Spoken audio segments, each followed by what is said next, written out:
The waiter did not walk toward the president when delivering the meal. Instead, he went straight to the command center.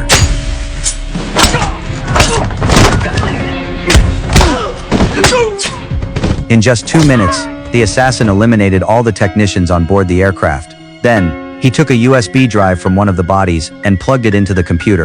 In an instant, the radar signals of Air Force One were fully exposed. Nearby enemy aircraft immediately received the coordinates. They quickly turned their noses around and flew in at full speed. At this moment, the two leaders inside the plane still had no idea that the assassin was closing in. It was not until they heard the roaring sound outside the window that they realized they had already been targeted. Seeing this, security personnel rushed into the cockpit and ordered the enemy aircraft through the radio to leave immediately. Oh shit. But the enemy did not comply. Instead, they even opened the aircraft bay. The plane was instantly blown open with a huge hole. Fortunately, the two leaders had extraordinary strength, so they were not sucked out by the violent wind. But soon after, the second wave of explosions followed.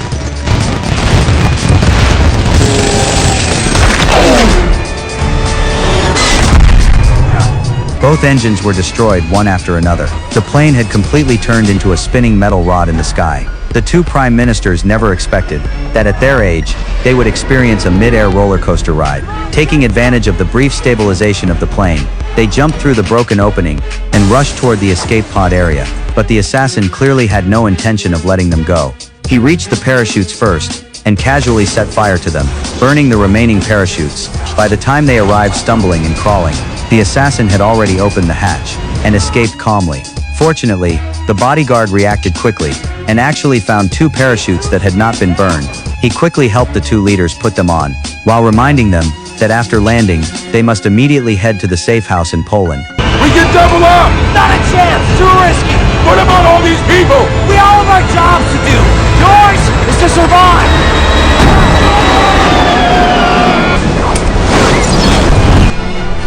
The British Prime Minister was after all a former soldier, and landed in a very graceful posture, even using puddles to steady himself. In contrast, Senna completely lost control of his speed and direction, and crashed headfirst into a dense forest, like a rag doll. Meanwhile, news of the Air Force One crash swept across the world in an instant.